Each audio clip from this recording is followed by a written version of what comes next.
Eu imagino que você passou a sua adolescência como um homem preto na década de 80 ou foi a sua infância ali? Minha infância foi na década de 80, minha adolescência na década de 90. E há muito a dizer sobre isso, né? O que é ser criança nos anos 80 no Brasil, menino preto, e o que foi ser adolescente nos anos 90. Os 90 foi muito difícil, né, no Brasil, né? Muito, muito, muito difícil. Acho que os Racionais cantam isso pra gente, Exato. né? O que significa ser adolescente dos anos 90.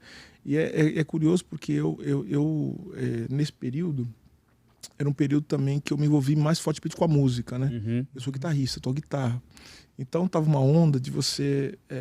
tinha uma coisa do grunge, né? Apareceu as bandas do grunge, do rock e tal. Algumas bandas que surgiram nos anos 80 também, elas ganharam muito fôlego, né? Aí o Metallica vem com o Black Album, você tem o Guns N' Roses, essa coisa toda, enfim.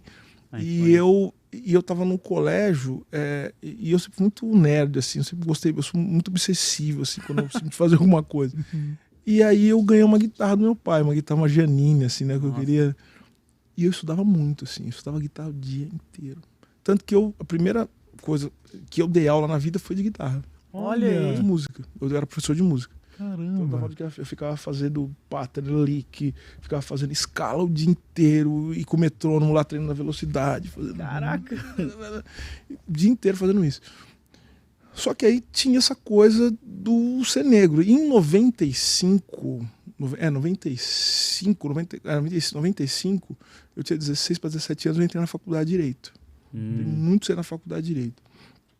E ao entrar na faculdade de Direito, as coisas também ganharam uma outra dimensão para mim, né? Que nessa época eu acredito que você foi se politizando também, ou veio desde a infância a parte mais politizada? Olha, na verdade, a politização, ela já vinha antes, né?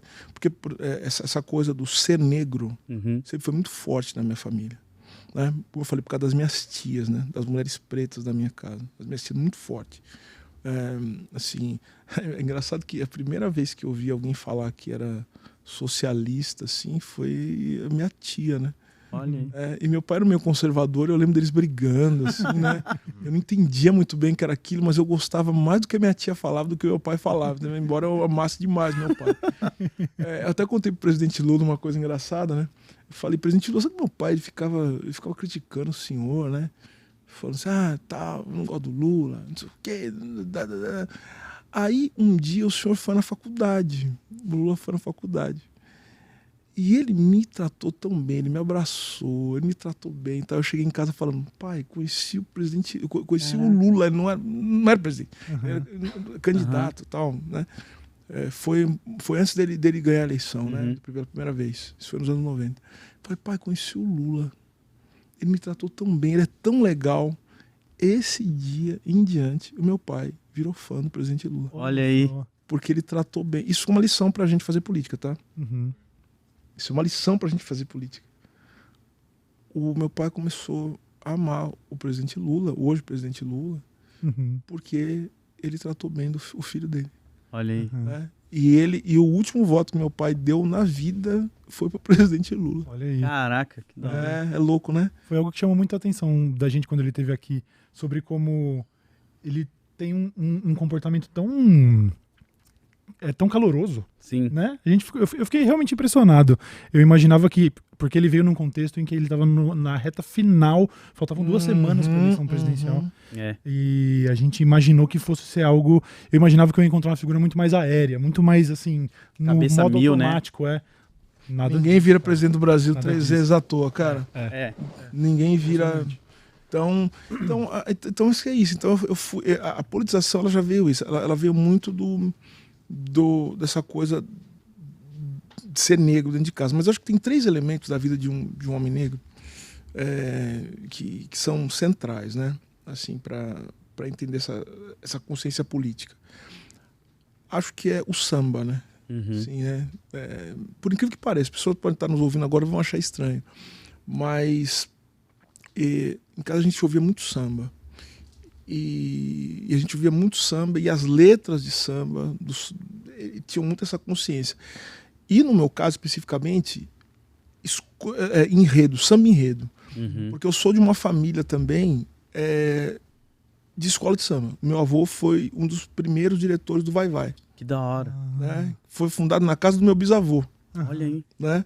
Então essa coisa do samba, da sociabilidade do samba, das letras do samba, eu me lembro até hoje, em 88, tá? Vocês nem pensavam em nascer ainda. Eu tinha um ano, eu tinha um ano de idade já. Eu tava no saco do meu pai ainda. Você é muito velho, né? Muito velho. 88. Nossa, eu me lembro ainda. Não, velhaco, né? Não, eu me lembro ainda, cara. Sabe o que eu fazia? Sabe o que eu fazia, Lu? Eu decorava todas as letras do samba, porque vinha aqueles discos, né? Os LPs, né? Eu decorava todos do Rio, todos de São Paulo. E eu lembro que em 88 teve, por conta do centenário da abolição, teve muita gente falando sobre essa questão. Quem ganhou, se eu não me engano, quem ganhou o carnaval foi a Vila Isabel, com Kizomba, né? a festa da raça. Mas tinha o samba da Mangueira. O negro samba, o negro joga capoeira, ele é o rei da verde rosa da Mangueira. Será que já raiou a liberdade ou foi tudo ilusão? Será que a lei áurea tão sonhada, há tanto tempo assinada, não foi o fim da escravidão? Hoje, dentro da realidade, onde está a liberdade, onde está que ninguém viu? Moço, não se esqueça que o negro também construiu a riqueza do nosso Brasil. Cara, isso casa exatamente com outro fenômeno que aconteceu em 88. Você sabe o que é, né? Sim, porque eu ia falar que já pega... fundação dos Racionais, Sim. MC. Que estão questionando exatamente isso. Ou seja, porra, estamos falando aqui de redemocratização. 88 é o ano da promulgação da Constituição Cidadã. Agora, o que está acontecendo nas periferias? Será que essa liberdade, essa democracia que todo mundo está cantando, né? Será que ela chegou até nós? Então você percebe então como a cultura brasileira, a arte brasileira, o samba brasileiro, e esse é um ponto muito relevante para a gente pensar quando das disputas com a extrema-direita no Brasil. A gente não pode abrir mão da sabedoria da cultura popular. Sim. Ainda que a gente também não possa abrir mão também do conhecimento sofisticado e científico. Uma coisa não é incompatível com a outra. Tá? E acho que a gente tem que saber lidar com essas contradições, com essas fricções. Esse é o segredo da vida, principalmente vivendo no capitalismo. Entendeu? Temos que entender essas contradições. Ou seja, como é que um cara como eu, preto, não sei o quê, é ministro de Estado. Porque se a gente quiser ficar achando contradição nisso, vamos achar. Sim. Um monte de contradição. Entendeu? Mas significa que você não poderia ocupar esse espaço para tentar de alguma forma também mudar. Não, mas se for por discurso dos racistas, de branco racista, é uma contradição, tá aqui. Inclusive alguns irmãos nossos caem nessa armadilha. Caem nessa armadilha. A gente já viu isso, né? Não sei o que e tal. E aí... e você tem que resolver todos os problemas do mundo, né? É você mais... Assim, a responsabilidade que pesa sobre você, ainda que não seja sua competência, e não que isso não me preocupe, porque... Tem uma época que eu falei assim, cara, eu fico muito angustiado com algumas coisas que eu não tenho poder de resolver, ou poder de encaminhar. Eu falei, eu preciso começar a ficar menos angustiado. Só que eu parei e pensei, não, é melhor eu ficar angustiado mesmo, porque é sinal de que eu tô ainda me importando com as coisas, cara. Deixa eu ficar angustiado, não ficar angustiado e tal. Se me irritar muito também, eu brigo, também não tem problema. Mas eu vou carregar essa angústia, acho que Mas enfim... Isso é um sinal pra gente, como eu falei do samba e tal, que a gente precisa entender a sofisticação da cultura popular, cara. Sim.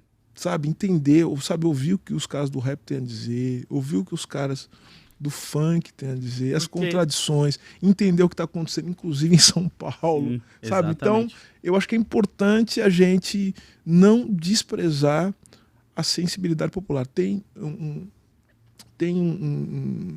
um conceito que eu gosto muito, né? Que é de um autor francês chamado Jacques Rancière. Olha só como dá para a gente juntar a cultura popular com esse tipo de conhecimento acadêmico. E é o que eu tento fazer. O Jacques Rancière, ele fala que a democracia, seja lá o que isso for, é a partilha do sensível. Olha só que legal. É a partilha do sensível. Então a gente tem que entender como se dá no campo do político, como se forjam as sensibilidades do povo brasileiro. Então é o seguinte, legal, apontar as contradições, por exemplo, do Silvio Santos. Um monte de contradição, um monte de problema e tal. Mas, cara, nem herói, nem vilão, né? Vamos entender também o que aconteceu para que algumas pessoas elas tenham alcançado esse tipo, né, de ascendência sobre o imaginário do povo brasileiro. Exatamente. Ou seja, nós estamos abandonando, e por isso que é importante que vocês fazem, por isso que isso aqui não é pouca coisa, cara. Isso aqui não é pouca coisa para nós. Você sabe disso, velho. Você sabe ver um cara, meu, um cara que domina a tecnologia, um cara que é um super-homem, assim, sim. E tem, parece coisa. Isso aqui só despreza isso, cara, quem não entende a política como lugar a partir do sensível. Isso pra nós, a gente tem que disputar imaginário. É isso que esses caras estão fazendo hoje. Exatamente. E disputar imaginário significa também disputar o sentido das coisas, mas numa base material. Uma base material.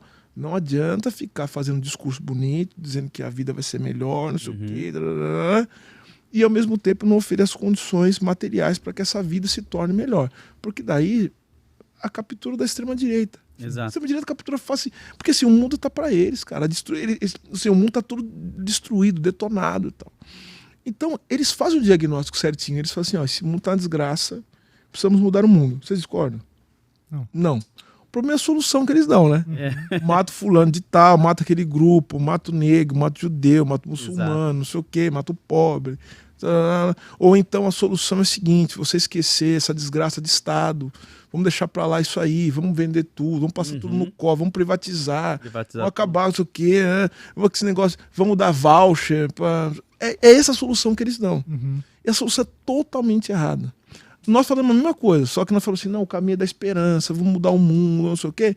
Só que ao mesmo tempo a gente precisa fortalecer, né, a base da material, ou seja, a gente precisa transformar a política, o lugar da política, o Estado brasileiro, num lugar de cuidado das pessoas. Senão não adianta. Senão eles vão ganhar todas, cara. Mas a gente vê isso... Eles vão ganhar todas, cara. A gente vê isso quando eles falam que a gente é militante, eles não. Eles não. Ah, claro. A gente relacionar heróis negros, cultura pop com política, você tá militando. Agora, quando eles falam eu vi isso... suas brigas na internet, eu dou risada.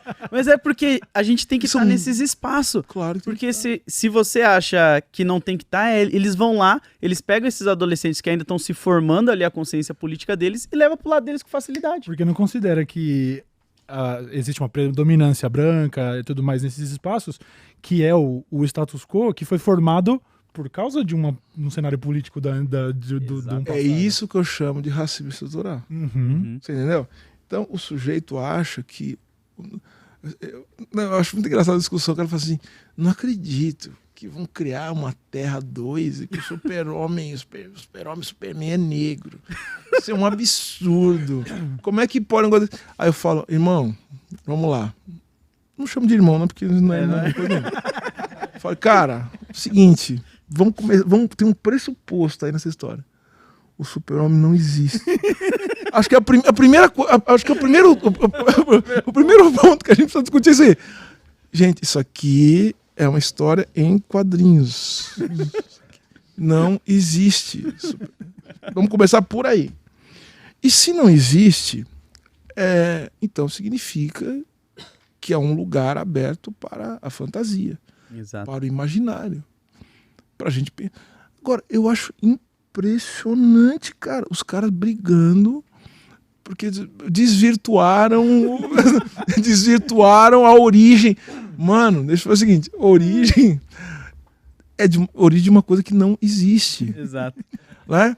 Agora, é igual quando tinha umas novelas, né? Aí porque tem uma discussão, e agora mudou muito isso, tá? Não é pouca coisa o que está acontecendo nas novelas, embora a novela tenha perdido muito a importância. Eu gosto de novela também, né? Gostei um tempo, agora não é muitos anos. Mas assim, novela é um lugar interessante para você entender também o Brasil, cara, o imaginário social brasileiro. Foi acho que até os anos 90, os anos 2000, assim, metade foi importante. Agora veja, então tinha uma discussão nas novelas, porque eles sempre colocavam negro em novela, ele nunca tinha núcleo familiar, né? Não tinha núcleo familiar. Quando tinha, morria tudo, né? Assim, né? a próxima vítima, tal, morreu todo mundo na novela. Aí alguém um dia perguntou, pô, será que você não consegue colocar o Nico como um personagem complexo, um vilão, né? Assim, uma pessoa que tem, né, porra, que tem um propósito, uma motivação. Não precisa ser um mocinho, né? Mas ele pode ser um vilão, pode ser uma coisa. Ou seja, uma construção, o negro como um personagem complexo. Ou alguém de uma minoria como sendo um personagem complexo. A gente pode até mudar isso, os latinos, né? Assim, por isso que aquele grande ator argentino nunca aceitou trabalhar em Hollywood. Como é que é o nome dele? O maior ator argentino, todos os tempos, maravilhoso. Depois eu vou lembrar o nome dele. Mas enfim. Ele... Ricardo Darín. Ricardo Darín. Porque é por causa disso, ou seja, eles fazem uma camisa de força e não deixam, portanto, a expansão do imaginário, imaginar outros cenários e outros lugares para pessoas que são parte dessas minorias. Sim. Né? Então, é curioso, né? Aí começou essa discussão nas novelas. Aí uma vez me perguntaram isso, falaram, pô, mas as novelas não estão falando a verdade, porque os negros realmente são pobres, os negros realmente são... Falei, gente, deixa eu falar uma coisa pra vocês, ó. Vamos lá, de novo, vamos começar. Tem uma novela chamada Os Mutantes.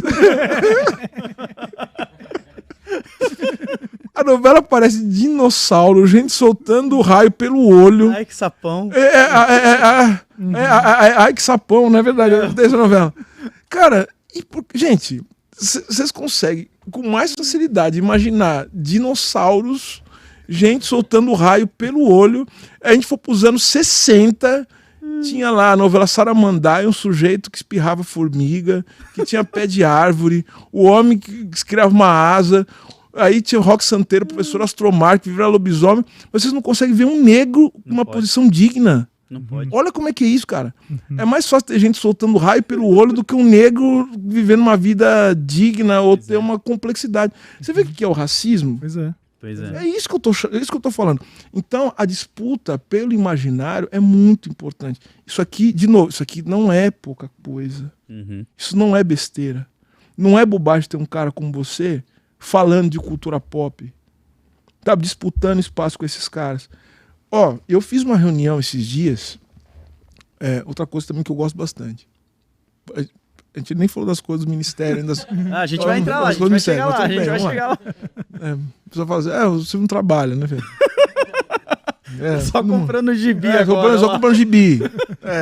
Nossa senhora, nem saiu da minha vida. Não, olha só. Eu conversando com o pessoal dos games, cara. Uma coisa que eu gosto muito também. Não tem mais tempo, mas você já jogou muito na vida, né? Muito, e às vezes começa o jogo e nunca termina, né? Você começa a jogar Red Dead Redemption, você nunca mais vai terminar o jogo. Assim, né? Minha filha vai casar e eu não terminei o jogo. Mas veja só, eu estava conversando com essas pessoas e tem um pessoal fazendo uma disputa muito interessante. E eles me contaram coisas muito impressionantes sobre isso. Não sei se vocês têm conhecimento disso. As comunidades de gamers, elas formam... São comunidades mesmo, né? São lugares de interação. São lugares em que as pessoas trocam impressões sobre o mundo, que elas formam as suas emoções, as suas visões sobre o que está acontecendo para além, né, do mundo virtual. E o que elas formam ali, como elas se formam ali também, isso se expande para além do mundo virtual, para o nosso mundo, para a sociedade de uma maneira geral. Beleza. Eles me falaram que existe dentro de comunidades de jogos como é que fala? Aquele jogo de bloquinho lá? Minecraft, Roblox. São espaços privilegiados de cooptação de nacionalismo branco e de neonazismo. Doideira. Cara, é doideira. Eu falei, como é que a gente não tá dentro de um lugar desse aí pra disputar isso aí? Pois é. Então tem que ter uma política de Estado pra isso aí, cara. Sim. Né? E aí tem um pessoal que eu concordo, assim, a gente precisa desenvolver tecnologias próprias. Isso faz parte de proteção do povo brasileiro. Tecnologias próprias. Vejam que alguns políticos, muito malandramente, espertamente, eles fazem acenos direto para essas comunidades. Sim. Desde com isenção de tributos, né? que tem um impacto muito pequeno, porque na verdade você tem a taxa de lucro que os caras colocam nisso, óbvio, né? Uhum. Mas é que diminui um pouquinho, ó, vamos lá fazer uma isenção tributária. Isso aí é um aceno. Porque, de novo, partilha do sensível. Sabe o que as pessoas querem muitas vezes? Elas querem ser reconhecidas. Elas querem um abraço. Estava vendo um documentário faz muito tempo, faz uns 2 anos ou 3, não agora me lembro, na Netflix. Não tem propaganda aqui. Sobre terraplanistas. Você já viu isso aí? Acho que já. Cara, é espetacular esse negócio. Porque, gente, sabe que às vezes como é que o cara deixa de ser terraplanista? Só dá um abraço. Só dá um abraço. Pois é.